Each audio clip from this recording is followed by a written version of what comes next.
नमस्कार parents. Parent tune के इस वर्कशॉप में मैं नेहा निमिषा आप सभी का स्वागत करती हूँ। इस वर्कशॉप का विषय है बच्चे की मेंटल हेल्थ का कैसे रखें ध्यान। और मेरे साथ बतौर एक्सपर्ट मौजूद है किरण तेवतिया, चाइल्ड साइकोलॉजिस्ट, जो फाउंडर हैं 18 पेटल्स, एक child behavioural health care initiative की। और इसके साथ ही ये बतौर चाइल्ड साइकोलॉजिस्ट काफी वर्षों से काम कर रही हैं और हर एज ग्रुप के बच्चों की मदद भी कर रही हैं। सबसे पहले तो किरण, बहुत बहुत स्वागत है आपका पेरेंट ट्यून के इस वर्कशॉप में। धन्यवाद नेहा। बिल्कुल। हम आप सभी पेरेंट्स को बताना चाहेंगे कि हम इस वक्त इस वर्कशॉप में बच्चों की मानसिक स्वास्थ्य को लेकर अति महत्वपूर्ण विषयों पर चर्चा करने वाले हैं। और जो विषय होंगे वो ये होगा कि कितना जरूरी है बच्चों का मानसिक स्वास्थ्य, क्या है बच्चों के मानसिक तनाव के लक्षण, और कैसे रखें हम उनका ख्याल। सबसे ज़रूरी बातें हैं जो हम इस वक़्त करने वाले हैं मानसिक स्वास्थ्य को लेकर किरण। मगर सबसे पहले हम आपसे यही जानना चाहेंगे कि माता-पिता बच्चों के शारीरिक स्वास्थ्य के जब ख़्याल रखने की बात आती है, तब तो पूरी तरीके से कोशिश करते हैं कि उनका शारीरिक स्वास्थ्य सही तरीके से कायम रह सके। मगर हम आपसे जानना चाहेंगे कि कितना ज़रूरी है मानसिक स्वास्थ्य का ख़्याल रखना? आप इसके बारे में बताएँ। राइट।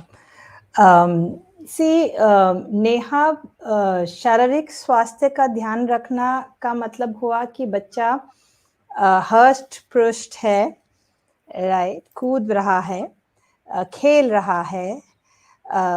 हाउएवर ये भी ज़रूरी होगा कि बच्चा क्या सोच रहा है, बच्चा बिल्कुल। क्या एटीट्यूड्स डेवलप कर रहा है, क्या धारणाएं डेवलप कर रहा है, इमोशंस, भावनाओं को हैंडल करने की क्या क्षमताएं डेवलप कर रहा है। इन सब एरियाज को भी मद्देनजर रखना बहुत ही ज़रूरी है माता पिता के लिए, क्योंकि जब बच्चा भावनाओं को मानसिक तौर से अगर स्ट्रांग है, राइट, उसका असर बच्चे के स्किल्स पे, बच्चे की अचीवमेंट्स पे और बच्चे की ओवरऑल जिंदगी की तरफ जो दृष्टिकोण है उस पे बच्चे का असर पड़ता है। केवल बचपन में ही नहीं, पूरी जिंदगी के लिए उसका एक आउटलुक बनता है। इसलिए मानसिक स्वास्थ्य का ध्यान रखना बहुत ही जरूरी है और इसकी कोई उम्र नहीं है नेहा। मैं हमारी वर्कशॉप के स्टार्टिंग में ही ये बताना चाहती हूँ कि पेरेंट्स अगर ये सोचते हैं कि शायद जब बच्चे थोड़े बड़े हो जाए तब हम बच्चों से एक एक पर्टिकुलर तरीके से बात करना शुरू करें, इसकी कोई उम्र नहीं है। राइट फ्रॉम जब बच्चा आपकी तरफ आंखों में आंखें मिला के देखता है, स्माइल करता है, बच्चे की मानसिक स्वास्थ्य का वहीं से जर्नी शुरू हो जाता है।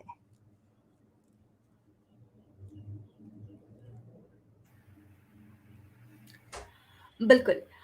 इसके साथ ही हम आपसे जानना चाहेंगे, हम सबसे पहले तो हम सभी पेरेंट्स को बताना चाहेंगे कि हम अभी किरण तेवतिया, चाइल्ड साइकोलॉजिस्ट के साथ पेरेंट ट्यून के इस वर्कशॉप में चर्चा कर रहे हैं। और आज का जो बेहद ही खास विषय है वो विषय है बच्चे की मेंटल हेल्थ का हम कैसे रखें ध्यान। किरण, अब हम आपसे जानना चाहेंगे कि अभी हमने बात की कि कितना ज़रूरी है मानसिक स्वास्थ्य। इसके साथ ही हम आपसे जानना चाहेंगे कि बच्चा शारीरिक रूप से स्वस्थ रहे, इस बात को सुनिश्चित करने के लिए तो सही पोषण अपनाते हैं माता-पिता। मगर इसके साथ ही उनके मानसिक स्वास्थ्य का ख़्याल रखने के लिए कैसा पोषण ज़रूरी है? कई बार ये बातें माता-पिता को असमंजस की स्थिति में डाल देती हैं। और जानकारी के अभाव में जाने-अनजाने ही सही माता-पिता से कई बार गलतियाँ भी हो जाती हैं। तो हम चाहेंगे आप पोषण के बारे में बताएँ, क्या पोषण ज़रूरी है मानसिक स्वास्थ्य के लिए?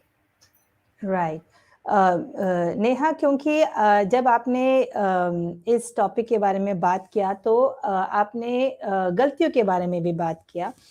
तो मैं इसका आंसर देने से पहले ये बताना चाहूँगी पेरेंट्स को कि कोई भी गलती पे अगर हम गलानी फ़ील करें, गिल्टी फ़ील करें और पीछे देखते रहे, पास्ट में देखते रहे कि हमने क्या-क्या कर दिया। सो मेरा हमेशा ये सजेशन रहेगा कि आप जहाँ पर भी हैं, बच्चा चाहे 3 साल का है, 5 साल का है, 8 साल का है, 13 साल का है, जहाँ पर भी जिस भी डोर पे आप खड़े हैं, आप वहाँ से शुरू करें।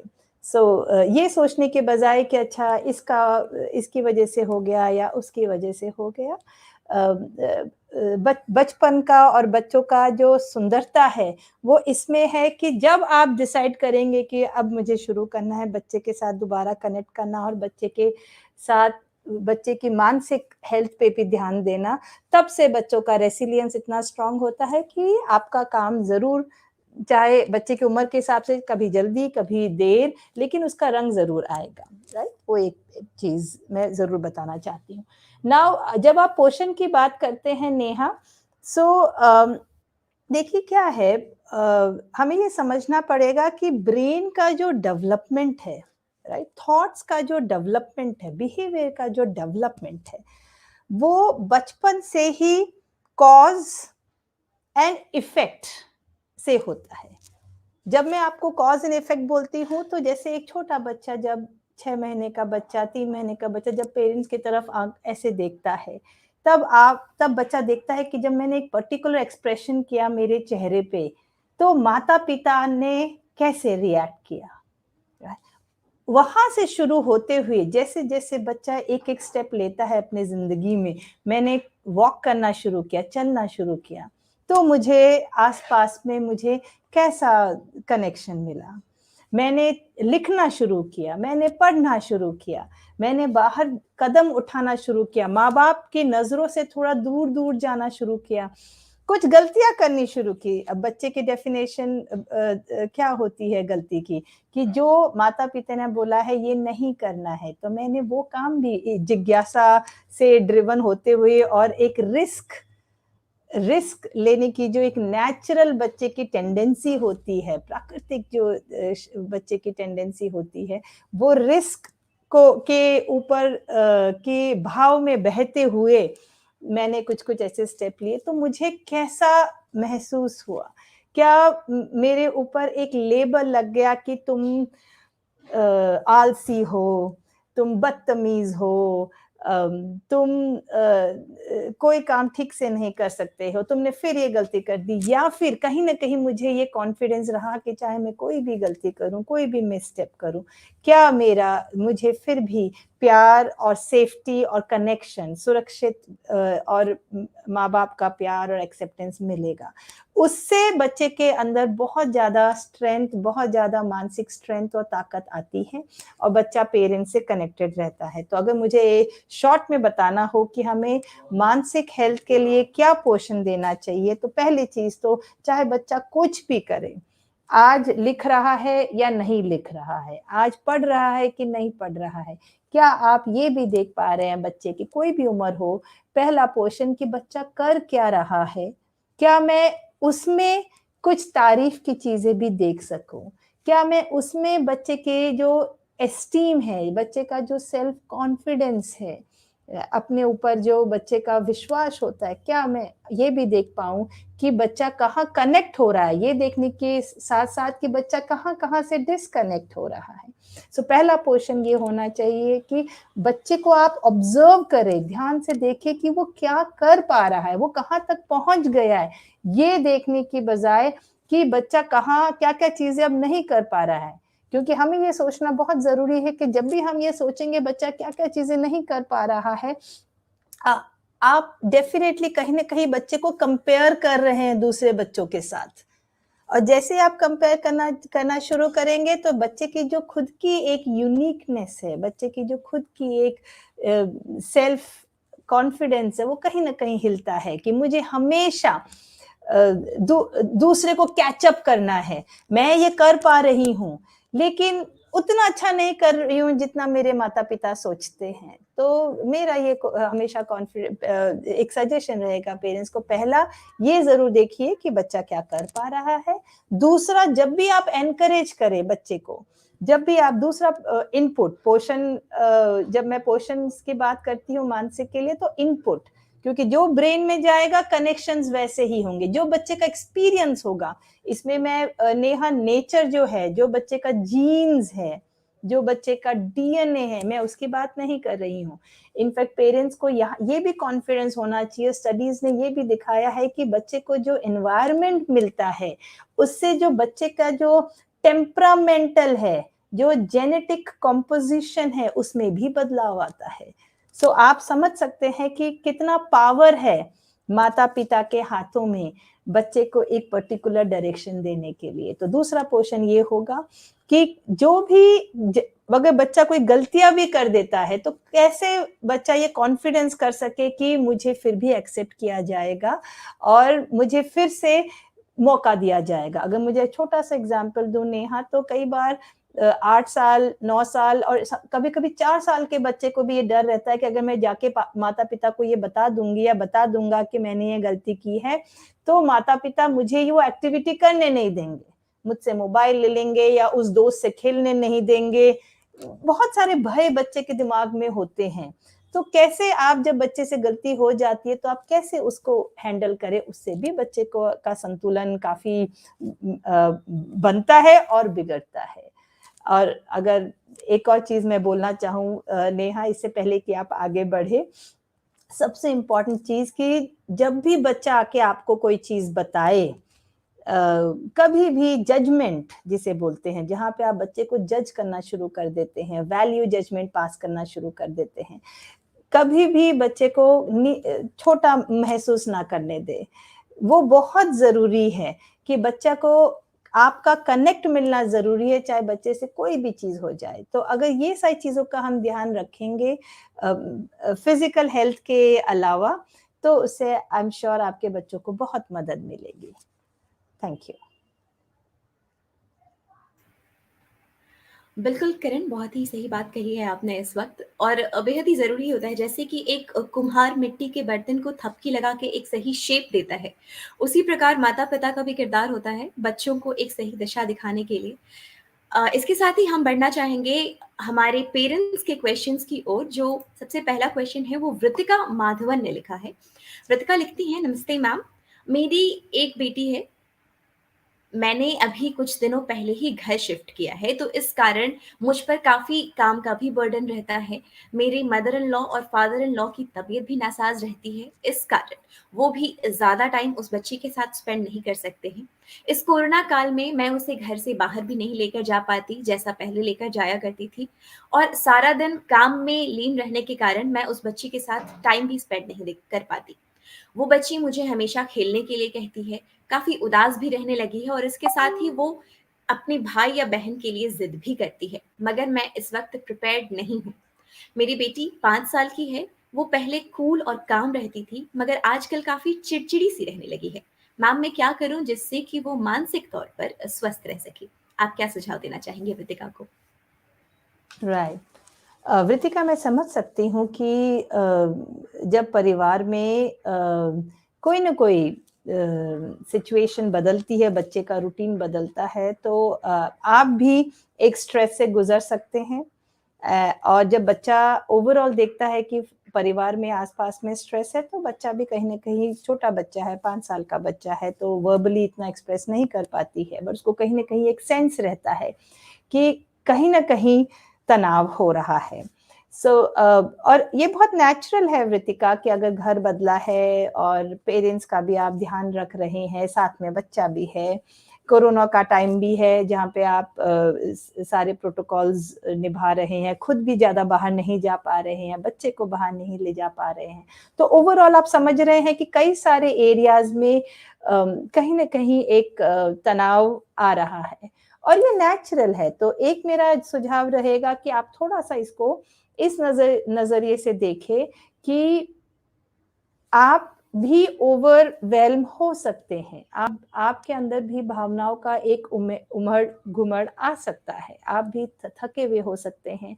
आपका नींद पूरा नहीं हो रहा हो, आपका स्लीप और आपका खाने का टाइम बराबर नहीं हो रहा हो, आप एक एक्टिविटी से दूसरी एक्टिविटी में जा रहे हो, और कहीं न कहीं बच्चे का पढ़ाई से लेकर भी कहीं तनाव हो सकता है।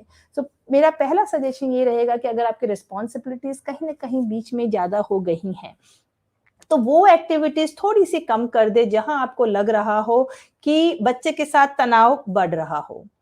जैसे कई बार अगर आपको लगता है कि स्कूल में राइटिंग वर्क शुरू हो गया है, और अगर बच्ची पे छोड़ दें उसको काम दे के, अगर वो नहीं भी कर रही है, तो थोड़ा-सा इस समय के लिए, अगर आपके पास समय कम है, तो वो समय बच्ची के साथ खेलने और कनेक्ट करने और मज़ाक में बात करने और फन में अगर आप बिताएँगे तो उससे आपके बच्चे को थोड़ा-सा जो उसको ओवरऑल एक सेंस हो रहा है कि घर में तनाव हो रहा है, तो कहीं न कहीं एक तनाव के गुब्बारे में थोड़ा-सा पिन लगता है और बच्चे को लगता है कि नहीं चीज़ें मैं अपनी मम्मी से कनेक्ट भी कर पा रही हूँ।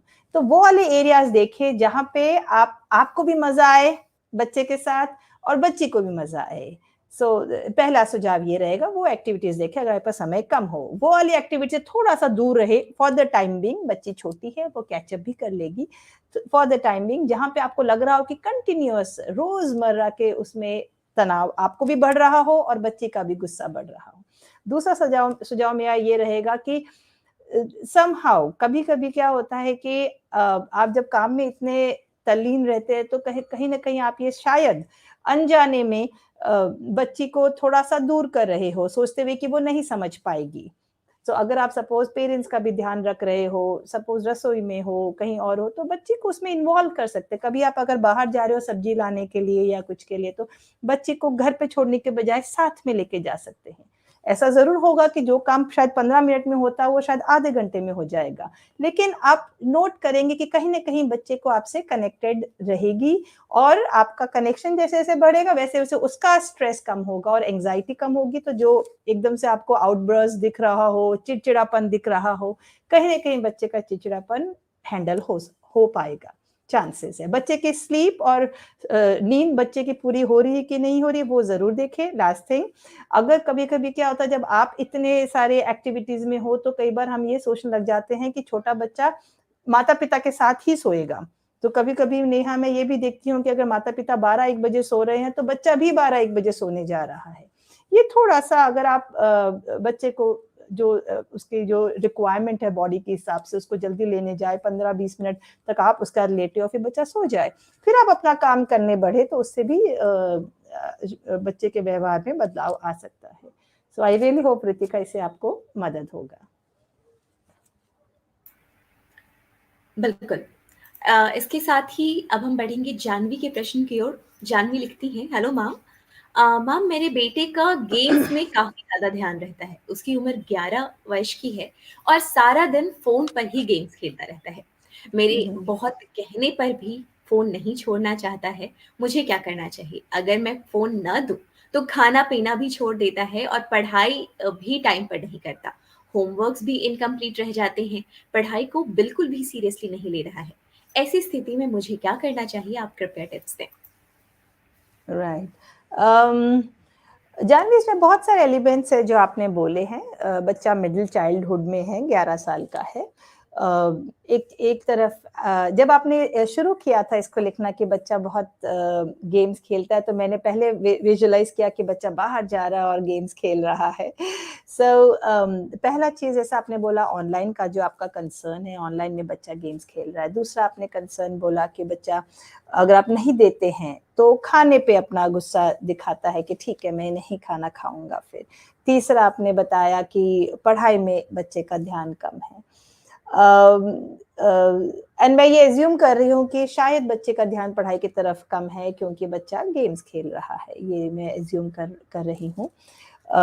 सो इन सब चीज़ों को अगर आप इससे देखेंगे कि कहीं न कहीं एज़ अ पेरेंट हम बच्चे के पूरे दिन को 2 ही चीज़ों में डिवाइड कर देते हैं, राइट?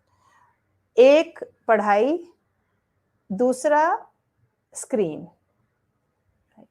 सो उसमें चैलेंज क्या होता है जानवी कि कहीं न कहीं बच्चे को ऐसा लगने लग जाता है, स्पेशली जो बच्चा आप सोच सकता है, 11 साल का बच्चा इंटेलेक्चुअली मैच्योर होता है, वो आपको अच्छे-अच्छे लॉजिक्स दे सकता है। वो आपकी भावनाओं को समझते हुए वहाँ कनेक्ट करेगा जो उसको लगेगा कि हाँ, ये मम्मी इसमें थोड़ा घबरा जाएँगी, राइट? वो आपके प्रेशर पॉइंट समझता है। सो अगर हम थोड़ा-सा बच्चे की दिनचर्या में अ अ, तुम पूरे दिन भर डिवाइसेज़ में ही हो तो पढ़ाई कब करोगे? इससे थोड़ा-सा बाहर निकल पाए और स्क्रीन में जो बच्चा ऑनलाइन गेम्स खेल रहा है उसको थोड़ा अलग नज़रिए से ले पाए कि ये एक अलग टॉपिक है और पढ़ाई एक अलग टॉपिक है, right? So that what that means Jahnavi is कि अगर बच्चा गेम्स नहीं खेल रहा और पढ़ाई भी नहीं कर रहा है, राइट, तो एज अ पेरेंट आपको कंफर्टेबल रहना चाहिए, क्योंकि दोनों एक दूसरे के विलन नहीं है, एक दूसरे के अगेंस्ट नहीं है। तो बच्चा अगर आपके पास आके बोलता है अच्छा मैं गेम्स नहीं खेल रहा हूँ, अभी मुझे पढ़ाई भी का भी काम मेरा खत्म हो गया, तो फिर मैं क्या करूं? तो अगर उस टाइम पे बच्चे के पास कुछ और भी एक्टिविटीज हो जो आपने दी हुई हो, कुछ चोर्स हो, खुद के चोर्स हो, जहाँ पे वो अपनी किताबें, कई बार मैं ये नोट करती हूँ नेहा कि बच्चे एकदम से ऑनलाइन स्कूलिंग करते हुए या स्कूल से आते हुए अपना कहीं पे भी रखते हैं चीजें और बोलते सीधा गेम्स के लिए जाते हैं कि भाई मैंने जो जो आप मुझसे चाहते थे मैंने वो कर लिया है, अब जो मैं चाहता हूँ मैं वो करूंगा। तो कहीं ना कहीं अगर आप ये जो दोनों चीजों को अलग देखें कि अपनी चीजों को अरेंज करना भी बच्चे का काम है, घर में कहीं ना कहीं एक एक्स्ट्रा एक्टिविटी जो एज जो बच्चे परिवार का एक मेंबर होना, राइट, क्योंकि तुम एक परिवार के एक मेंबर हो, तो उसमें जो हेल्प है परिवार की, जो बच्चे का खुद का काम नहीं है, निजी काम नहीं है, बट परिवार की मदद करते हुए उसमें भी अगर बच्चा पार्टिसिपेट करता है, तो आप क्या देखिए आप क्या कर रहे हैं कि बच्चे की दिनचर्या को छोटी छोटी छोटी छोटी बकेट्स में डाल रहे हैं। तो ऐसा नहीं हो रहा है कि तुम ऑनलाइन गेम्स खेल रहे हो इसलिए तुम पढ़ाई नहीं कर पा रहे हो, हर चीज का अपना अपना इम्पोर्टेंस आप बच्चे को बता पा रहे हैं। अभी दूसरा आया कि जब बच्चा बोलता है अच्छा आप मुझे गेम्स नहीं देंगे, पहली चीज कभी भी एक डेड लॉक की जैसे काम करेंगे, क्योंकि बच्चा 11 साल का है, सो बच्चे चैलेंज लेने में बहुत अच्छे हो जाते हैं। सो अगर आप बोलते नहीं तुम्हें मोबाइल आज मिलेगा ही नहीं, अगर हम आपका ये पोस्चरिंग रहेगा, तो कहीं ना कहीं डिस्कनेक्ट आता है। मेरा पहला सवाल हमेशा जानवी ये रहेगा कि अगर आप थोड़ा सा अगर इंट्रोस्पेक्ट कर सके कि जब आप बच्चे को ये बताते भी हैं कि ये टाइमिंग है, जो भी आप फैमिली के रूल बनाए कि ये टाइमिंग से ये टाइमिंग होना चाहिए, आपकी क्या सोच है, राइट, ये मेरा कंसर्न है। सो आप ये देखिए कि आप जिस प्लेटफॉर्म पे खड़े हैं वो प्लेटफॉर्म कंट्रोल वाला नहीं होगा। कंट्रोल वाला क्या होता है कि अब मैंने तुमसे मोबाइल ले लिया है, अब तुम्हें नहीं मिलेगा, वो कंट्रोल वाला। कंसर्न वाला क्या होता है? कंसर्न मीन्स मैं तुम्हारी पेरेंट हूँ, गार्जियन हूँ, मैं तुम्हारे हित के लिए सोचती हूँ, राइट, और मुझे ये कंसर्न है कि ऑनलाइन का गेम्स का टाइम, स्क्रीन का टाइम इतना होना चाहिए पर डे, हमें अपने परिवार में इतना करना है। अब आप बताओ आप इसको कैसे मैनेज करेंगे? वो टॉपिक अलग डिस्कस कीजिए, पढ़ाई का टॉपिक अलग डिस्कस कीजिए कि अच्छा आपको पढ़ाई में कौन से सब्जेक्ट में तकलीफ आ रही है, चलो अभी हम साथ में, आप मेरे से डाउट पूछो जहाँ पे आपको हो। 11 साल का बच्चा जानवी काफी सारी चीजें खुद कर सकता है, तो थोड़ा बच्चे पे भी अगर आप छोड़ देंगे। और अगर आपके एरिया में सबसे इंपॉर्टेंट चीज, अगर आपके एरिया में स्कूल खुल रही हैं, इन पर्सन स्कूल खुल रही हैं, तो जरूर उसका बेझिझक आप उसका फायदा जरूर उठाइए, क्योंकि बच्चे, मैं अभी जो रिसेंटली नेहा मेरे पास जो बच्चे आ रहे हैं 2 साल में पहली बार वो नोटबुक के लिए मांग रहे हैं पेरेंट्स से, क्योंकि वो स्कूल जाते हैं, कम्युनिटी पार्टिसिपेट करती है बच्चों को, जो उनका मोटिवेशन है पढ़ाई के लिए, जो अंदरूनी मोटिवेशन है, पूरी कम्युनिटी टीचर्स सब पार्टिसिपेट जब करती हैं इन पर्सन, तो उससे बच्चे को अपने आप मोटिवेशन आता है चीजों के लिए। सो इन सारी चीजों को अलग रखें। फिर भी अगर बच्चा खाना नहीं खा रहा है तो जरूर शांति से आप अपना खाना खत्म करें, परिवार अपना खाना खत्म करे, बच्चा अपने कमरे में है, उसको गुस्सा दिखा के कोई और प्रलोभन दे के वो उस चीज से थोड़ा सा बचे। जब आपका खाना हो भी जाता है, जहाँ भी बच्चा, जो भी बच्चा कर रहा है, प्यार दिखाए कि हाँ बेटा मैं समझ सकती हूँ, खाना तो आपको खाना चाहिए, वैसे ये चीज तो आप अपनी बॉडी के लिए करते हैं, सेंसिटाइज अगर करें। मैं समझ सकती हूँ कितना डिफिकल्ट है आपके लिए ऑनलाइन गेम्स के बिना रहना, अगर मैं कोई मदद कर सकूँ तो बताइए। तो अगर बच्चा कुछ और ऑल्टरनेटिव बोलता है, अच्छा मम्मी मैं थोड़ी देर के लिए बाहर वॉक करके आ जाऊं क्या, मैं अपने दोस्त से मिल लूं क्या, मैं ये कर लूं क्या, देखिए कहाँ कहाँ आप बच्चे को अलाउ कर सकते हैं। ये सारी चीजें जानवी तब आएंगी जब आप कंट्रोल के प्लेटफॉर्म पे नहीं रहेंगे। जैसे कंट्रोल के प्लेटफॉर्म पे रहेंगे तो एक हेल्पलेसनेस, एक लाचारी आ जाएगी कि ओह फिर मैं क्या करूं, फिर कहीं ना कहीं आप, क्योंकि गुस्सा आएगा, तो कहीं ना कहीं आप बच्चे को आंख से आंख मिला के एक स्माइल करते हुए, प्यार से कंधे पे हाथ रखते हुए बात नहीं कर पाएंगे, क्योंकि एक लाचारी आ गई है। तो मैं होप करती हूँ जानवी, क्योंकि बच्चा थोड़ा-सा बड़ा है, तो उसको सेंसिटिवली प्यार से हैंडल करेंगे बिना प्रलोभन दिए। अगर बच्चा धीरे-धीरे बोलता है, अच्छा मैं लेके आऊँ आपको खाना खिलाने के लिए, आपने ऑनलाइन गेम्स भूल गए, अभी खाने पे बात आ रहा है, राइट? तो मैं लेके आऊँ, मैं खिलाऊँ आपको। कैसे आप एक कॉन्फ्लिक्ट को, जहाँ बच्चे के साथ टकराव हो रहा है, उसको एक कनेक्ट की तरह रूप में देखें, कैसे आप उसको कनेक्ट में बदल दें, वो सुंदरता है माता-पिता और बच्चे की। इनफैक्ट जानवी, ये सारी जो कॉन्फ्लिक्ट सिचुएशंस है, जहाँ बच्चे के साथ टकराव आता है, ये सिचुएशंस अगर आप इस तरीके से देखें कि ये सिचुएशंस होती हैं, तभी बच्चे के साथ कम्युनिकेशन, बच्चे के साथ बातचीत और बढ़ती है। आप सोचिए, बच्चा शांति से उठा, अपना ब्रश किया, नहाया, अपना पढ़ने बैठ गया, थोड़ी देर में ऑनलाइन गेम्स खेल लिया, फिर टाइम से अपना दोस्तों के साथ मिल के आ गया, फिर टाइम से सो गया। पूरे दिन भर में आपकी बातचीत ही कितनी होगी फिर? सो ये जो कॉन्फ्लिक्ट होती है, उसमें बातचीत करने का मौका मिलता है, कनेक्शन का मौका मिलता है। तो अगर आप इसको थोड़ा-सा इस नज़रिए से देखेंगे, तो आई एम श्योर आप जो भी स्ट्रैटेजीज करेंगे, उससे आपको भी मदद होगा और बच्चे को भी मदद होगा। फाइनली जानवी, अगर बहुत गुस्सा आता है, तो थोड़ी देर के लिए बच्चे को ये बोलते हुए कि बेटा अभी मुझे बहुत गुस्सा आ रहा है, मैं थोड़ा 5-10 मिनट शांत अपने साथ टाइम बिताऊंगी, फिर आपसे दोबारा बात करती हूँ। अपने आप को थोड़ा-सा शांत करें। बच्चे को पिटाई करके और चिल्ला के, उससे ना आपको मदद होगी, ना बच्चे को मदद होगी। तो आई रियली होप जानवी, से आपको फ़ायदा होगा। Thank you. उम्मीद है जानवी आपके लिए ये सलाह इस वक़्त जो दी है किरण ने मददगार साबित होगी और बहुत ही सही सलाह इस वक़्त दी है आपने। पेरेंट को यदि गुस्सा आए तो उस वक़्त बच्चों पर निकालने के बजाय वो शांत हो जाएँ और बच्चों से थोड़ी दूरी बना लें। बिल्कुल। इसके साथ ही हम बढ़ते हैं रिया मंडल के प्रश्न की ओर और रिया ने लिखा है, hello ma'am, thank you for all your wonderful inputs and expert advice. मेरा एक 10 साल का बेटा है जो कि नियम से कोरोना काल से पहले सभी कुछ किया करता था, चाहे वो पढ़ाई की बात हो या फिर बॉडी की सफाई की बात हो। पहले मुझसे डरता भी था, मगर अब पिछले कुछ महीनों से वो 3-4 दिनों तक भी नहीं नहाता, बाल भी नहीं बनाता, पढ़ाई में बिल्कुल भी ध्यान नहीं देता, सारा दिन केवल गेम्स और फोन्स में लगा रहता है। डांटने पर अब उल्टा जवाब भी देने लगा है। मैं कैसे उसे हैंडल करूं? प्लीज कुछ कारगर सुझाव दीजिए। आप क्या सुझाव देंगी रिया को? राइट। अभी रिया, मैं समझ सकती हूँ एज अ पेरेंट, जब आप देखते हैं कि बच्चा 2-3 दिन तक नहीं नहाया है, हाइजीन चैलेंजेस हो सकते हैं, हेल्थ प्रॉब्लम्स हो सकती हैं, तो मैं समझ सकती हूँ कि एज अ पेरेंट आप कितने चिंतित हो सकते हैं, राइट? एंड कितने हेल्पलेस फील कर सकते हैं कि तो मैं बच्चे की मदद कैसे करूँ? बच्चे को कैसे रीच आउट करूँ, कैसे कनेक्शन करूँ कि बच्चा समझ पाए कि ये चीज़ें उसके लिए ज़रूरी है, राइट? अभी इसमें कुछ चीज़ें हैं रिया, कि जो समझना बहुत ज़रूरी है, इससे पहले कि हम ये सोचें कि क्या चीज़ें काम करेंगी।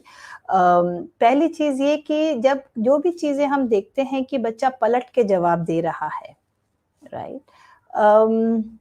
उसको कहीं न कहीं अगर आप ईगो में लेंगे, सेल्फ रिस्पेक्ट में लेंगे, अपने बच्चे ने मेरा तिरस्कार कर दिया, तुमने ऐसे कैसे बोल दिया? अगर उसमें लेंगे तो फिर जो आप उस समय बच्चे के साथ जो काम करवाना चाहते हैं या जहाँ पे जो एक्सपेक्टेशंस अपनी देना चाहते हैं, टॉपिक वहाँ से बदल के टॉपिक यहाँ इस ट्रेन में निकल जाएगा कि तुमने मुझे ये कैसे बोल दिया?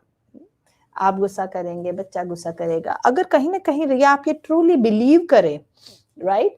कि बच्चा, कोई भी बच्चा हो, जब वो आपको अपशब्द भी बोलता है या जो आपको लगता है कि बच्चा उल्टा जवाब दे रहा है, राइट? बच्चा खुश नहीं है। कहीं न कहीं बच्चा वो नहीं करना चाहता था, राइट? लेकिन क्योंकि वो अपने आप को रोक नहीं पा रहा है, हमें ये समझना पड़ेगा कि बच्चा अभी भी सोशल इंटरैक्शन कैसे करना है, अपने आप को रेगुलेट कैसे करना है, अपने इमोशंस को कैसे हैंडल करना है, जब गुस्सा आता है तो कैसे हैंडल करना है, ये अभी भी सीख रहा है। एंड बहुत सारी मॉडलिंग पेरेंट्स से होती है, बच्चे के क्या सोर्स है जहां वो सीखेगा कि जब मुझे बहुत गुस्सा आता है तो मैं कैसे हैंडल करूं, वो कौन से सोर्स है। तो ये सोचना भी बहुत जरूरी है कि बच्चे की जो कैपेबिलिटी है, जो क्षमताएं हैं अनकंफर्टेबल इमोशन हैंडल करने की, वो कैसे डेवलप होंगी। सो टेम्परली अगर बच्चे ने ये समझ लिया है कि किसी तरीके से मैं इनको कुछ बोलूं जिससे ये मेरी, जैसे बोलते हैं, मेरी पीठ से हट जाए, मेरे ऊपर से हट जाए, राइट, किस तरीके से। सो अलग अलग चीजें बच्चा एक्सपेरिमेंट करता है। जब छोटा बच्चा होता है तो वो लिम्बिक एक्सपेरिमेंट करता है, थोड़ा काटेगा आपको, थोड़ा आपको स्क्रैच करेगा, थोड़ा धक्का मारेगा, क्योंकि वर्बल कैपेबिलिटी इतनी डेवलप नहीं होती है, बोलने की क्षमता इतनी डेवलप नहीं होती है। अब जब 10 साल का बच्चा है, बोलने की क्षमता डेवलप हो गई है, तो वो इस तरीके से पुश बैक कर रहा है। तो मेरा पहला सुझाव ये रहेगा रिया, कि जब आपको लगता है कि यस बच्चे ने अभी कोई ऐसी चीज बोली है जो बच्चे को नहीं बोलनी चाहिए, राइट, जिससे कि दूसरे को ठेस पहुंच सकता है, तो अगर आप उसको केवल यहीं पे ही रोक दे कि बच्चे ने अगर ये लाइन बोली है तो इससे दूसरों को ठेस पहुंचता है, राइट, इसकी बजाय कि इसने मुझे ये बोली है, मुझे कैसे बोली, अपने आप को थोड़ा अलग रखे तो बच्चा उस इंसिडेंट से भी कुछ सीख पाएगा। तो अगर कई बार ये भी सोचना पड़ेगा रिया कि अगर आप कुछ काम बच्चे को बोलते हैं और वो बोले क्यों, मैं क्यों करूं, तो इसको भी हम कई बार सोचते हैं कि बच्चा पलट के जवाब दे रहा है। मेरा सुझाव ये रहेगा, जब बच्चा ये बोलता भी है तो आप और बच्चे के पास जाए, एक लंबी सांस ले, थोड़ा पॉज रखे और थोड़ा बच्चे की आंखों में आंखें डाल के देखे। कई बार आप नोटिस करेंगे कि बच्चा खुश नहीं हुआ ये बोल के। आप नहीं भी बोलेंगे कि तुमने गलत बोला है, बच्चे को कहीं ना कहीं पता है, क्योंकि थोड़ा सा बड़ा बच्चा, बच्चे को कहीं ना कहीं पता है कि ये उसने गलत किया है। आपको ये कॉन्फिडेंस, ये विश्वास होना चाहिए। जब आपको ये विश्वास होगा तो आप अपने आप पे ये बोझ नहीं डालेंगे कि मुझे उसको समझाना है। आप ये बोझ नहीं डालेंगे, आप बस ये रखेंगे कि अच्छा बच्चा अभी हैंडल नहीं कर पा रहा है मेरा बेटा, तो मैं उसके पास और पास जाती हूँ और उस थोड़ी देर पॉज करती हूँ, बोलती हूँ बेटा अभी आपने जो बोला, उसी टोन में, जिस टोन में आप उसको इंस्ट्रक्शन दे रहे थे, ना टोन ऊपर रखे ना टोन नीचे रखे, बेटा ये तो जो आपने बोला वो तो बड़ा गलत बोला, ये चीज तो हम दूसरे को जानबूझ के ठेस नहीं पहुंचाते। अब हमें ये सोचना चाहिए कि ये जो भी आप चीज बच्चे से कराना चाहते हैं, अब हमें ये सोचना चाहिए कि ये जो है वो हम कैसे करें। इसमें भी अगर आप हाइजीन में भी थोड़ा सा, जैसे नहाने का आपने बोला, अगर थोड़ा सा एक रूटीन कुछ रखे कि बेटा खाना खाने से पहले तो हमें नहाना है, बिकॉज और कुछ साइंटिफिक, क्योंकि 10 साल का बच्चा कई बार लॉजिकली और साइंटिफिकली काफी अच्छा समझता है। ताना देने से या किसी पर्टिकुलर एक पर्टिकुलर टोन में बोलने से, 3 दिन से भी नहीं नहाया, पास्ट को लेके हम लेके आए और बच्चे पे और बोझ डाले, उससे सबसे अच्छा तरीका ये है जहाँ पे आप कंसर्न से बच्चे को बोले कि बेटा आप ये तो मैं नहीं देख पाऊंगी कि आपने तो नहाया नहीं है, आप चाहो तो मैं आपकी मदद कर सकती हूँ। सो अगर आप थोड़ा सा बच्चे के साथ कनेक्ट करते हुए बच्चे से ये कंसर्न साइंटिफिकली बच्चे से बात करें, और कहीं ना कहीं एक ये भी बोले कि बेटा फिर तो इंटरनेट तो मैं आपको नहीं दे पाऊंगी, इंटरनेट तो मुझे ऑफ करना पड़ेगा, बिकॉज मैं कैसे देखूं कि आप अपने हाइजीन का ध्यान नहीं रख पा रहे हो। एज अ पेरेंट तो मैं ये नहीं देख पाऊंगी। और फिर जो आपके हाथ में है वो आप जरूर कर सकते हैं। आप चाहे तो बच्चे को बोल से बेटा अभी 8 बजे तो हमें नहाने जाना है, मैं इंटरनेट ऑफ कर दूंगी, फिर आप मुझे बताओ आप कैसे अपनी मदद करोगे। और फिर आप इंटरनेट ऑफ करके फिर शांति रखिए। अगर बच्चे ने पूरे दिन भर फिर भी नहीं नहाया तो थोड़ा सा उसको वो जो एक आपने जो एक चोट कहीं ना कहीं उसको पहुंची कि मम्मी ने ये बंद कर दिया, तो उसको वो प्रोसेस करने दीजिए। 1 दिन प्रोसेस करने दीजिए, 2 दिन प्रोसेस करने दीजिए, तब तक प्यार से कनेक्शन रखिए। कई बार हम क्या सोचते हैं कि देखो मैंने तो ये भी कर दिया फिर भी बच्चे ने नहीं किया। जो आपने कर दिया उसको समय तो दीजिए बच्चे को, उसको ग्रहण करने के लिए कि अच्छा मम्मी ने ये किया है, उस चोट को हैंडल करने के लिए। और उस टाइम पे अगर आप बच्चे के और करीब रहेंगे, बाकी रूटीन सेम रखेंगे, बेटा आपका बाहर जाने का टाइम हो गया है, अभी खेल के आओ, बाकी रूटीन सेम रखेंगे, तो आप नोटिस करेंगे कि बच्चा कनेक्टेड रहेगा और वो बोलेगा अच्छा मम्मी मैं सोच रहा हूँ मैं नहा ही लेता हूँ आज तो आप सोचिए बच्चे ने अपनी सेल्फ ड्राइव से, जब वो सेल्फ ड्राइव से करेगा कि मैंने ये डिसीजन लिया है, तो चांसेस ज्यादा होती हैं रिया कि ये डिसीजन उसका चलता रहेगा। तो आई रियली होप प्रिया, क्योंकि आपने एक पर्टिकुलर टॉपिक बोला, तो आई रियली होप इसको आप दूसरे एरियाज में भी एक्सट्रापोलेट कर सकते हैं। तो इससे आपको एक मैं चीज जरूर बताना चाहूंगी, कहीं ना कहीं एज ए परिवार आप सुबह उठते ही मुझे डिवाइसेस पे जाना है, कहीं ना कहीं अगर इसको थोड़ा सा ब्रेक कर सके इस हैबिट को, इससे बच्चे को बहुत फायदा होगा।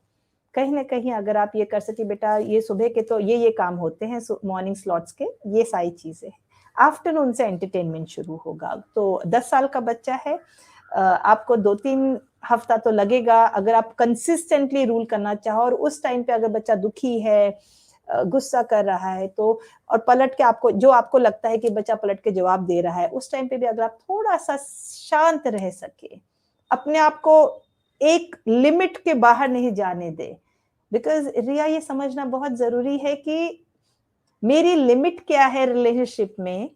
अगर बच्चा देखेगा आप उसको रेस्पेक्ट कर रहे हो, तो बच्चा भी वो लिमिट्स रेस्पेक्ट करेगा। ये 2 वे है, 2 वे है। तो अगर आपने एक स्टेप ले लिया है बच्चे के लिए कि बेटा जब तक आप नहीं करोगे मैं तो नहीं देख सकती हूँ, एज अ पेरेंट आप बताओ आपको मैं नहलाऊं तो चलेगा, लेकिन तब तक इंटरनेट ऑफ रखेंगे। आपने एक स्टेप ले लिया, फिर बाकी स्टेप्स में प्यार रखे, बाकी स्टेप्स में जो नॉर्मल है वो रखे, तो उससे बच्चे को ज्यादा मदद मिलेगा। Thank you. बिल्कुल, उम्मीद है रिया आपके लिए ये सुझाव जो इस वक़्त किरण ने दिए हैं मददगार साबित हुए होंगे। इसके साथ ही हम आपसे जानना चाहेंगे किरण, ऑनलाइन क्लासेस की यदि हम बात करें, इस कोरोना काल में बच्चों की जो ज़िंदगियाँ हैं वो उस छोटे से स्क्रीन तक ही सिमट कर रह गई हैं। चाहे उनके स्कूल हो या फिर कोचिंग हो या कुछ भी हो, केवल ऑनलाइन ही रह रहे हैं। ऐसी स्थिति में हम आपसे जानना चाहेंगे, ऑनलाइन क्लासेस और बाहर खेलने ना जा पाने की स्थिति में बच्चों के अंदर भय, अवसाद और जो उबाऊपन है उसकी भी स्थिति पैदा हो गई है। तो हम आपसे जानना चाहेंगे कि पेरेंट्स इन परिस्थितियों से किस प्रकार से निपट सकते हैं? आप इसके बारे में बताएँ। राइट। सी नेहा, हमें ये तो समझना पड़ेगा कि चाहे प्री स्कूल का बच्चा हो, चाहे प्राइमरी बच्चा हो, और इवन 8th-9th स्टैंडर्ड का भी बच्चा हो, कोई भी टीचर, कोई भी स्कूल इस सिचुएशन के लिए प्रिपेयर्ड नहीं था। ये जो अभी सिचुएशन हुई है लॉकडाउन की, उसके लिए तैयार नहीं था। कोई भी एजुकेशन सिस्टम, चाहे कोई बीएड करके आया हो या कोई भी डिग्री लेके आया हो, कोई भी एजुकेशन सिस्टम ने प्रिपेयर नहीं किया था कि इस उम्र में क्या ऑनलाइन स्कूलिंग एक इफेक्टिव तरीका है बच्चे को समझाने का और बच्चे को मोटिवेटेड रखने का। एकेडमिक्स में, पढ़ाई में निरंतर वो अपनी खुद की सेल्फ ड्राइव से मोटिवेटेड रहे। क्या ऑनलाइन स्कूलिंग एक सही तरीका है? इस पे कोई भी स्टडीज कुछ भी नहीं हुआ है। तो हमें ये समझना पड़ेगा कि एक नी जर्क, जब सडनली एकदम से अगर एक सिचुएशन आई कोरोना की, तो हमने कहा चलो कुछ नहीं से कुछ तो बेटर है, राइट? तो हमने एक ऑनलाइन स्कूलिंग शुरू कर दिया।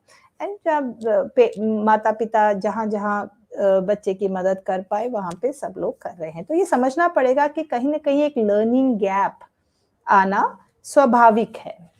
उसमें अगर आप ज्यादा स्ट्रेस में आएंगे कि देखो अब तो वो लिखना भी बंद कर दिया है, और जो पहले प्लस करता था, अब बच्चे की उम्र के हिसाब से अब वो ऐसा नहीं कर रही है या वैसा नहीं कर रहा है, तो मेरा सजेशन ये है कि बच्चा जो कर रहा है उस पर ध्यान दे। ऑनलाइन स्कूलिंग में ज्यादा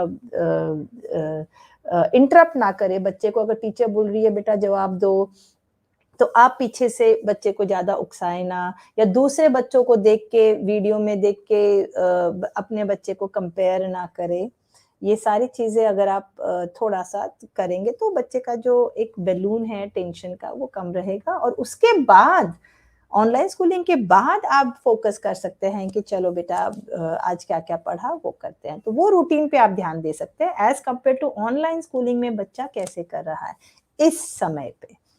क्योंकि ये इफेक्टिव तरीका नहीं है प्री प्राइमरी के लिए, प्राइमरी के लिए और सेकेंडरी के लिए भी। ये तरीका केवल यूनिवर्सिटी स्टूडेंट्स के लिए डिस्टेंस लर्निंग टेस्ट किया गया है और कारगर साबित हुआ है। तो हमें इसको थोड़ा सा एक नमक के साथ लेना जरूरी है, पहली चीज। दूसरी चीज जो आपने नेहा बोला कि ओवरऑल लॉकडाउन की वजह से एक बच्चों के बोर्डम एक आ गया है कि अच्छा क्या करें, या भय बैठ गए हैं। तो हर एक सिचुएशन अलग है। अगर कोई भय है तो पहले तो जब भी कोई न्यूज़ आप देखते हैं, मेरा हमेशा सुझाव पेरेंट्स को ये रहा है कि कंटिन्यूअसली जो आज की ताज़ा खबर और जो नेगेटिव न्यूज़ ज़्यादा घर पे ना चलाएँ। बच्चों को उससे काफ़ी असर होता है, क्योंकि टोन यूज़ की जाती है और जो कई बार एक भय उत्पन्न करने वाली, देखो क्या हो रहा है सोसाइटी में, और जो फ़ोटोज़ दिखाई जाती है, कई बार वीडियोज़ दिखाए जाते हैं, बच्चों को के लिए उसको प्रोसेस करना डिफ़िकल्ट हो जाता है। कई बार बच्चों को डरावने सपने आने शुरू हो जाते हैं। वो पेरेंट्स के साथ, जो बच्चे अलग सोना शुरू कर दिया था, वो पेरेंट्स के साथ-साथ 7 साल के बच्चे हो, चाहे कई बार 8 साल के बच्चे हो, वो पेरेंट्स से और ज़्यादा क्लिंगी हो जाते हैं, जुड़े रहना चाहते हैं फिज़िकली। सो ये सोचना ज़रूरी है कि पहली बात कि कंटिन्यूअस अगर आपको लग रहा है तो थोड़ा टीवी को, चैनल्स को थोड़ा-सा बैलेंस डाइट रखेंगे उस एरिया में भी, तो बहुत अच्छा है। जो बच्चे के इनपुट जाएगा, जिस तरीके से बड़े सोचते हैं, बड़े कई बार फ़िल्टर कर देते हैं इन्फॉर्मेशन। बच्चे फ़िल्टर नहीं करते, उनके लिए हर चीज़ एक सीखने वाली अपॉर्च्युनिटी होती है। तो आप समझ सकते हैं कि कितना डिफ़िकल्ट होता है। अब जहाँ तक ऊबने का सवाल है, तो नेहा मेरा ये सजेशन रहेगा कि जैसी सिचुएशन है, हम उसका फ़ायदा कैसे उठाएँ? हुँ? सो अगर सिचुएशन है कि बच्चे घर में हैं, तो कह कैसा प्लानिंग ऐसे करें दिन भर की कि जैसे घर का रूटीन चल रहा है, बच्चा उस रूटीन का के साथ है। हम उसका फ़ायदा क्यों नहीं उठा सकते? कई बार अगर आप सोचें, जब 8 साल का बच्चा, 10 साल का बच्चा, अगर आप कहीं पे गाँव में देखें जहाँ मदद नहीं मिलती है, इतनी हाउस हेल्प्स नहीं होते हैं, 8 साल का बच्चा 5 साल के बच्चे का ध्यान रख रहा है, बेबी सिटिंग कर रहा है। 10 साल का बच्चा घर में, चाहे खेती-बाड़ी में, चाहे घर में मदद कर रहा है पेरेंट्स की। हम कई बार ये सोचने लग जाते हैं कि अगर बच्चा अर्बन में है, तो बच्चा केवल पढ़ाई के लिए है, पढ़ाई नहीं तो खेल, गेम्स के लिए। हमें ये भी तो समझना पड़ेगा कि बच्चा अगर घर में है, परिवार के सारे मेंबर सदस्य घर में हैं, तो क्यों नहीं घर के जो भी काम है वो बँटवारा किया जा सके, बाँटा जा सके। ये सवाल हम हमें और इससे बच्चों को बहुत फ़ायदा होता है। एक तो रिस्पेक्ट बनता है, लेबर के लिए, काम के लिए रिस्पेक्ट बनता है, जो माता-पिता काम करते हैं, जहाँ मदद करते हैं, स्पेशली माएँ ज़्यादा काम करती हैं घरों में, तो उसके लिए रिस्पेक्ट बनता है बच्चों का। दूसरा, जैसे-जैसे बच्चे का प्रैक्टिस बनता है, आप सोचिए, जब बच्चा किचन में जाता है, बोलता है, "मम्मी आज मैं चोको लावा केक बनाता हूँ, या आज मैं ओरियो बिस्किट का कुछ शेक बनाती हूँ।" बच्चे का कॉन्फिडेंस कितना बढ़ जाता है। तो आप भी अपने भय से थोड़ा बाहर निकले कि नहीं, बच्चे को हम अलाउ नहीं कर सकते हैं, वो अच्छा नहीं, क्वालिटी काम नहीं करेगी, या वो डेंजरस हो जाएगा मेरे बच्चे के लिए। व्हाटएवर, बच्चे को साथ में लेके चले पूरे दिन भर में। सोचिए आपको कितने मौके मिलेंगे बच्चे के साथ गप्पे मारने के लिए फिर। आप इसमें नहीं है दूर-दूर जाओ, मुझे यहाँ काम करने दो। आप साथ में हैं, तो उससे कितना मदद मिलता है। तो बच्चे को कुछ चीज़ें, जो बच्चा उठता है, अपनी बेडशीट फ़ोल्ड करे, अपना कुछ किचन से, कई बार नेहा मैं ये भी देखती हूँ कि सारी चीज़ें आप टेबल पे लाके रखते हो। कई बार पेरेंट्स खाना बच्चे के बेडरूम में लाके दे देते हैं बच्चे को कि बेटा खाना खा लो। तो ये अच्छे मौके हैं लॉकडाउन के, जहाँ पे आपको, आपके पास थोड़ा समय है, बच्चे के पास समय है। ये हैबिट्स, जिसे मानसिक डेवलपमेंट बोलते हैं, ये हैबिट्स जो हैं, वो बच्चे को बहुत मददगार साबित होंगी। सो थोड़ा-सा खाना साथ में खाए, एटलीस्ट तीनों टाइम में से एक खाना साथ में खाए। ये चैलेंज ले कि मेरा 3 साल का बच्चा बिना टीवी के खाना खत्म कर सकता है। ये सारी लर्निंग है ना। हम ये कई बार क्या सोचते हैं, बच्चे को फटाक से जल्दी से खाना खत्म कर दो, जल्दी से उसका ब्रश करके खत्म कर दो, जल्दी से नहा के खत्म कर दो। जल्दी से करके फिर क्या? तो आप जल्दी में क्यों है फिर? आप आराम से शांति से काम कर सकते हैं। बच्चे की, अच्छा बेटा आपको 15 मिनट और लगेगा, ठीक है आप बकेट में खेलो, तब तक मैं अपना ये काम करके आती हूँ। बच्चे की स्पीड से काम कीजिए, तो मज़ा है। तो आप भी एन्जॉय करेंगे, बच्चा भी एन्जॉय करेगा। और रीडिंग हैबिट्स एक बहुत इंपॉर्टेंट चीज है नेहा, जो हम कई बार क्या सोचते हैं, और रीडिंग हैबिट से थोड़ा सा मेरे विचार से थोड़ा सा सेटबैक हो गया है लॉकडाउन में, बिकॉज कहीं ना कहीं हम एज ए पेरेंट सोचने लगे हैं कि बच्चा अगर बोर हो रहा है तो कहीं ना कहीं टीवी लगा दो, पिक्चर लगा दो, उसको यूट्यूब का एक्सेस दे दो। हम ये क्यों नहीं सोच सकते कि अगर बच्चा बोर हो रहा है तो वो कोई किताब पढ़ सकता है। हम किताबें ला के देखें, कुछ किताबें ऑर्डर करें, बाहर जाके कुछ किताबें लेके आए, पीडीएफ्स डाउनलोड करके रखे। सो बच्चा जब बोर होगा तब वो रीडिंग के पास जाएगा, क्योंकि रीडिंग बहुत पैसिव है ना। अगर बच्चे को ये आदत हो जाती है स्क्रीन टाइम की, स्क्रीन एक्टिव एंटरटेनमेंट की, तो फिर वो पैसिव एंटरटेनमेंट में जाएगा ही नहीं। जबकि वो ज्यादा क्रिएटिव है, जब बच्चा कहानियां बनाता है, पढ़ के अपने दिमाग में कहानियां बनाता है, तो ब्रेन के लिए वो ज्यादा स्टिमुलेटिंग है एज कंपेयर टू बच्चा दूसरे की कहानी बनाई हुई का पूरा वीडियो देख रहा हो। तो ये थोड़ा सा अगर हम इसको बैलेंस तौर में देखें तो आई एम श्योर कहीं ना कहीं ये जो मैं ऊब रहा हूँ या मैं बोर हो रहा हूँ, बोर होना, मैं माता पिता को इस माध्यम से बताना चाहती हूँ कि बोर होना नेगेटिव नहीं है। कितनी स्टडीज हैं जो ये बोलती हैं कि बोर होना बहुत जरूरी है। जब बच्चा बोर होता है तब जो पूरी इंफॉर्मेशन बच्चे ने इतने सारे सोर्सेस से ली होती है, माता पिता से, इंटरनेट से, दोस्तों से, किताबों से, वो उन सब के बीच में कनेक्शंस बनाता है। कई माता पिता नेहा मुझे आके बोलते हैं जब बच्चा बोर होता है मुझसे अनाप शनाप सवाल पूछने लग जाता है। तो वो सवाल कितने अच्छे वो सवाल जब बच्चा आके पूछता है आपसे तो आप उसका जवाब देते हैं, आपका कनेक्शन बनता है बच्चे के साथ, राइट? सो और इसके उसी से साथ तो ही बच्चे की बच्चों काबिलियत बनेगी। सो आई रियली बिल्कुल, होप और उसके इससे साथ-साथ पेरेंट्स का बच्चों मदद में हो। वो जो कम्युनिकेशन स्किल है, वो भी डेवलप हो रहा होता है। प्रश्न पूछने की जो क्षमता है, वो भी बन रही होती है। सोचिए नया हम उसको बाहर क्लासेस में डालेंगे फिर कम्युनिकेशन स्किल्स के लिए, घर में बच्चा काफी चीजें सीख सकता है। Yeah. बहुत ही महत्वपूर्ण आपने इस वक़्त सुझाव दिए हैं किरण। इसके साथ ही हम आपसे जानना चाहेंगे, बच्चे यदि मानसिक रूप से परेशानियों से जूझ रहे हैं और माता-पिता को इस बात की जानकारी मिलती है, तो उससे निपटने के लिए आप क्या सलाह देंगे ताकि बच्चा परेशान भी ना हो? क्योंकि यदि माता-पिता बच्चों से बात करने की कोशिश करते हैं, तो वो एक बड़ी मुश्किल वाली समस्या हो जाती है। एक बड़ी सिचुएशन आ जाती है जहाँ पे क्योंकि बच्चे खुलकर बात नहीं कर पाते हैं, जैसा कि अभी आपने बताया। बच्चे खुलकर अपनी बातें रखना नहीं जानते हैं और ऐसी स्थिति में कई बार माता-पिता भी नहीं समझ पाते कि किस प्रकार वो बच्चों से खुलकर बातें कर सकें, उनसे सवाल कर सकें और वो किस स्थिति में हैं, किन परेशानियों से जूझ रहे हैं, उसे भी खुलकर जान पाएँ। इसके बारे में आप क्या बताना चाहेंगी? राइट। सी आजकल के ज़माने में नेहा बहुत ज़रूरी हो गया है कि पेरेंट्स कनेक्टेड रहें बच्चों के साथ और बच्चे कनेक्टेड रहे पेरेंट्स के साथ। क्योंकि अगर हम थोड़ी जनरेशन पहले जाएँगे तो सिबलिंग्स भाई-बहन ज़्यादा थे। कहीं न कहीं कोई चाचा, मौसी सब साथ में रहते थे, बच्चा कहीं न कहीं कनेक्शन बना लेता था और उनसे अपनी बातें शेयर करके कॉन्फिडेंट फ़ील करता था। आजकल ये बहुत ज़रूरी है कि अगर बच्चे के सोशल कनेक्शंस इतने नहीं हैं या with in family also siblings नहीं हैं, तो पेरेंट्स कैसे एक माहौल दे पाए कि बच्चा उनसे खुल के बात कर पाए, बिना उसके लिए जज ना करे कि बच्चे ने ऐसे कैसे बोल दिया, या अगर अभी से ये सोच रहा है या सोच रही है तो आगे क्या होगा। मैं आपको छोटा सा एग्जाम्पल दूंगी। एक 13-14 साल का बच्चा, उसने कहीं ना कहीं सोचा चलो प्रपोज करते हैं टीचर को, और उसने फ्रेंड को बताया और फ्रेंड ने फिर टीचर को बता दिया, फिर वो पेरेंट्स को बुलाया गया।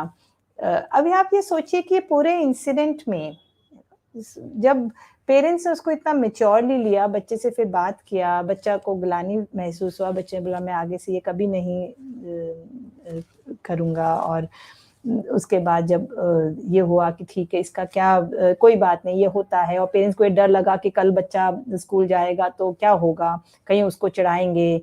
लेकिन जब उसको इसको एज कॉन्टेस्ट की तरह लिया, बात करते हुए कनेक्शन रखा बच्चे के साथ, कोई बात नहीं बेटा, होता है, ये ग्रोथ पार्ट एंड पार्सल है, क्रशेज होते हैं, इन्फैचुएशंस होती हैं। तो ये बहुत जरूरी है कि हम पेरेंट्स जो चीजें कई घरों में हमारे माता पिता ने शायद हमसे बात नहीं की, ये बहुत जरूरी है कि आप बात कर पाए बच्चे की उम्र के साथ। इनफैक्ट मैं बहुत सारे लोगों को नेहा एक एजुकेशनल वेबसाइट है एनजीओ अर्पण की, मैं उनका लिंक देती हूँ, क्योंकि वो सेक्सुअल एजुकेशन एक दूसरी चीज़ है, क्योंकि बच्चों को इंटरनेट से इतनी इंफॉर्मेशन मिल रही है। बहुत सारे बच्चे एक्सपेरिमेंट करते हैं, जब वो एक दूसरे के घर भी जाते हैं तो वो एक्सपेरिमेंट करते हैं, कुछ कुछ ऐसे गेम्स खेलते हैं जो उन्होंने यूट्यूब में देखा, जो एक्चुअली अगर आप देखेंगे जैसे एक बच्चे कुछ खेल रहे थे, 5-6 साल के बच्चे की स्नेक एंड लैडर खेल रहे थे, जो हारेगा उसको अपना पैंट नीचे करना पड़ेगा। तो एक बच्चे ने आकर मेरी मम्मी को बोला कि मैंने नहीं किया। सो आप समझ रहे हैं कि ये सारी जो कई बार कुछ-कुछ खेल भी ऐसे होते हैं जहाँ बच्चे यूट्यूब में देखते हैं कि कोई हँसी-मज़ाक की चीज़ थी, हम भी ऐसा करते हैं। तो कहीं न कहीं अगर बच्चे को बात करते हुए ये चीज़ों को गुड टच, बैड टच पहले जब स्कूलें चालू थी तो सेक्सुअल एजुकेशन भी बच्चों को स्कूल से भी मिलता था। बट पेरेंट्स को भी थोड़ा-सा ओपननेस बहुत ज़रूरी है नेहा। उनको भी ये देखना कि 6 साल के बच्चे से कैसे बात करें, 10 साल के बच्चे से कैसे बात करें टॉपिक्स के बारे में। कैसे जो उनकी कॉग्निटिव एबिलिटीज़, जो उनके दिमाग की सोचने की क्षमता जैसे-जैसे बड़ी हो रही है, वैसे-वैसे बायोलॉजिकल ग्रोथ भी तो हो रहा है। वैसे-वैसे हार्मोनल चेंजेज़ भी तो हो रहे हैं। जो बच्चे कई बार सोच नहीं पाते और अपने आप को एक लेबल कर देते कि ये तो गलत हो रहा है मेरे साथ, मुझे ऐसा नहीं सोचना चाहिए। बच्चा उसको सप्रेस करने की कोशिश करता है। सोचिए उससे कितना नुकसान होता है बच्चे को, जो एक नेचुरल चीज़ है, जो वो बात करके अपना एक कॉन्टेक्स्ट में अगर अपना समझ पाए, तो उससे कितना फ़ायदा हो बच्चे को। बिना ये सोचे कि मेरे प माता-पिता कहीं मुझे ये तो नहीं सोचेंगे कि मैं एक बुरा बच्चा हूँ। ये आप बिलीव नहीं करेंगे नेहा, इतने सारे बच्चों का डर होता है कि मेरे पापा-मम्मी ये ना सोचे कि मैं बैड बॉय हूँ या बैड गर्ल हूँ, राइट? सो सोचिए कितना बड़ा प्रेशर है। सो ये थोड़ा-सा अगर पेरेंट्स कनेक्टेड रहे, तो उससे बच्चों को बहुत फ़ायदा होता है।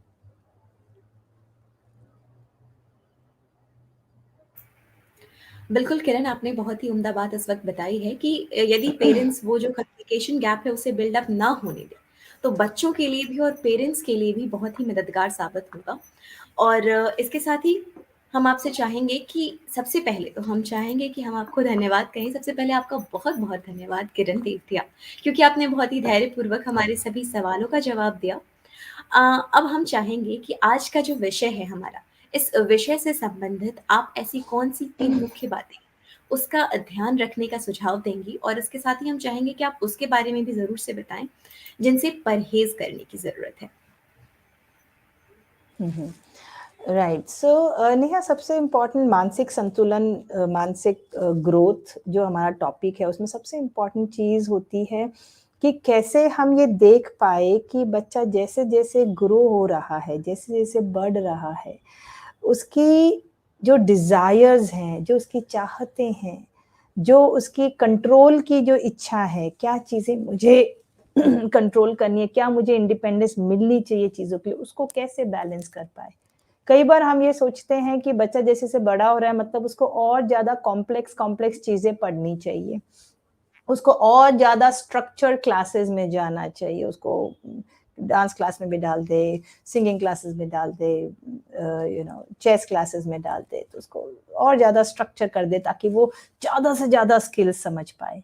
लेकिन आप सोचिए कि वो स्किल्स का क्या करेगा अगर वो स्किल्स को यूज़ करने के लिए अगर उसकी इमोशनल स्ट्रेंथ नहीं बनी है, अगर उसकी इमोशनल स्टेबिलिटी नहीं बनी है, अगर बच्चा ये नहीं समझ पाया कि हू एम आई, मैं क्या हूँ, मैं कौन हूँ, क्या चीज़ें हैं, मेरी आइडेंटिटी क्या है, मेरी पर्सनैलिटी क्या है, राइट? कितना इन्फ्लुएंस मेरे दोस्तों से है, कितना इन्फ्लुएंस मेरे पेरेंट्स से है। अगर बच्चा ये बेसिक एग्जिस्टेंशियल सवालों का जवाब ढूँढ नहीं पाए, तो वो स्किल्स को कैसे इस्तेमाल करेगा अपनी ज़िंदगी में? सो इसलिए ये बहुत ज़रूरी है कि पेरेंट्स इसको समझते हुए जैसे-जैसे बच्चे की एज ग्रुप होती है, वैसे-वैसे कनेक्शन और बढ़ाए। कई बार हम ये सोचते हैं कि अब बच्चा बड़ा हो रहा है, उसको हमारी ज़रूरत नहीं है, अब तो वो इंडिपेंडेंट हो गया। उस समय भी बच्चे को आपकी बहुत ज़्यादा ज़रूरत है। उस समय भी इमोशनल कनेक्ट की बहुत ज़रूरत है। बल्कि कई बार उस समय ज़्यादा ज़रूरत है क्योंकि बच्चा सोसाइटी में जा रहा है, एक प्रेशर है बच्चे के ऊपर एक पोस्चरिंग का, राइट? चाहे वो ये प्रेशर हो नेहा कि मुझे फ़ोटो मोबाइल को अपने सामने रख के ऐसे फ़ोटो लेनी है हुडी पहन के, क्योंकि मेरे सारे दोस्त ऐसे फ़ोटो ले रहे हैं। लेकिन जब बच्चा माता-पिता के पास आता है और बच्चा बन जाता है और तो उसको वो इतना डिस्ट्रेसिंग होता है इसलिए वो कनेक्शन ज़रूर बनाए रखिए, बहुत ज़रूरी है। और जहाँ पे भी आपको बहुत गुस्सा आता है ना, 5-10 मिनट अपने आप को 5-10 मिनट दीजिए। 5-10 मिनट नेहा ऐसा सर्ज आता है कि मैं कुछ ना कुछ एक्शन कर लूँ इस समय बच्चे के साथ। वो 5-10 मिनट अपने आप को थोड़ा शांत दीजिए, चाहे बच्चे के साथ या बच्चे से दूर। आप नोटिस करेंगे कि वो जो एकदम से जो डू और डाई सिचुएशन हुई थी कि अभी का अभी से लैपटॉप छीन के ले लेते हैं, तो वो जो डू और डाई सिचुएशन हुई थी ना, वो 5-10 मिनट आप अपने आप को देंगे तो वो आप उस वेव से थोड़ा बाहर निकल के थोड़ा शांत होके फिर बच्चे के साथ बात दोबारा करें। उससे तो इससे परहेज रखें कि जब लगता है कि कुछ फाड़ने का और तोड़ने का मन कर रहा है, दैट मीन्स अब आप सिचुएशन को ड्राइव करने के हालत में नहीं है। आप तो गाड़ी ड्राइव नहीं कर सकते सिचुएशन में। सो थोड़ा सा अपना बाहर जाके कुछ जूस वूस पीजिए उस समय। इससे परहेज कीजिए जब आपको इंटरनली लग रहा है कि आता माजी सटकली वाला movement. So I really hope इससे पेरेंट्स को मदद मिले। बिल्कुल, इसके साथ ही किरण, आज तो हमने काफ़ी सारी जानकारियाँ हासिल की हैं आपसे, जब हम बात करते हैं कि बच्चों की मेंटल हेल्थ का किस प्रकार से हम ध्यान रख सकते हैं। अब हम आपसे चाहेंगे कि आप, आज हमने जितनी सारी बातें की, हमने जाना कि क्यों ज़रूरी है मेंटल हेल्थ, कैसे रख सकते हैं हम मेंटल हेल्थ का ध्यान, और क्या सारे लक्षण होते हैं यदि बच्चा किसी मानसिक तनाव से जूझ रहा है। इन सभी चीज़ों की जानकारी आज हमने हासिल की है। हम चाहेंगे आप संक्षिप्त में हमें वापस से बताएँ कि आज हमने कौन सारे इम्पोर्टेंट पॉइंट्स जो आज हमने डिस्कस किए हैं, आप एक रिकैप यदि हमें बता पाएँ? राइट। सो सबसे इम्पोर्टेंट चीज़ ये था कि इसको भी इम्पोर्टेंस देना ज़रूरी है। जैसे आप फिज़िकल हेल्थ को इम्पोर्टेंस देते हैं, बच्चा अच्छा खा रहा है, इसको भी देना ज़रूरी है कि बच्चे का इनपुट क्या जा रहा है, चाहे वो नॉलेज का हो, चाहे वो इन्फॉर्मेशन का हो, चाहे आपके साथ कनेक्शन का हो। राइट, बच्चा कौन से दोस्तों के साथ उठ रहा है, बैठ रहा है, कब बहुत गुस्से में तमतमाते हुए अंदर घर में आ रहा है, कब फोन को 12 बजे भी फोन पे लगा हुआ है। तो कई बार सीधा ये बोलने के कि तुम्हें तो कोई समय का सेंस नहीं है, आप बच्चे के साथ बैठे और देखिए वो कर क्या रहा है। हो सकता है कि आपका बच्चा 14-15 साल का बच्चा अभी अभी ब्रेकअप कर रहा हो किसी के साथ और तनाव में हो और पेन में हो।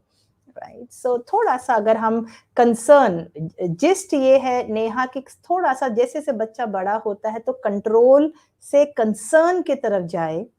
राइट, कंट्रोल से कनेक्ट की तरफ जाए, उससे आपको भी एज अ पेरेंट मजा आएगा। थोड़ा फन हमेशा रखें, हमेशा ये ना सोचे कि बस बच्चे को मुझे मोल्ड करना है एक पर्टिकुलर उसमें। बच्चा के साथ आप कनेक्ट रहेंगे, बच्चे का कॉन्फिडेंस बढ़ेगा, सेल्फ आइडेंटिटी बच्चे की क्लियर होगी, तो वो अपने आप कुछ ना कुछ अपनी जिंदगी में राह बना लेगा। आप सोचेंगे उसको सारे स्किल्स वगैरह सिखा देते हैं तो बच्चा समझ जाएगा उसको क्या अच्छा लगता है, बट उसको क्या पसंद है वो समझने के लिए भी उसको बोर होना जरूरी है, उसको उसके साथ खाली समय होना जरूरी है। और स्पेशली कोरोना वायरस को और लॉकडाउन को मद्देनजर रखते हुए अब जो भी दिन भर की दिनचर्या है, ये भी एक जिस्ट है आज का कि जो भी दिन भर की दिनचर्या बच्चे को उसमें शामिल करे। कोई भी काम, चाहे 4 साल का बच्चा भी हो, वो भी आपके किचन में आके प्लेट्स लेके टेबल पे रखने के लिए और खाना होने के बाद वापस रखने में काबिल है। आपके साथ परस्पर परिवार का कनेक्शन बढ़ता है इन चीजों से। सो आई रियली होप इससे ओवरऑल बच्चे का भी मेंटल हेल्थ और फैमिली का भी मेंटल हेल्थ अच्छा रहेगा।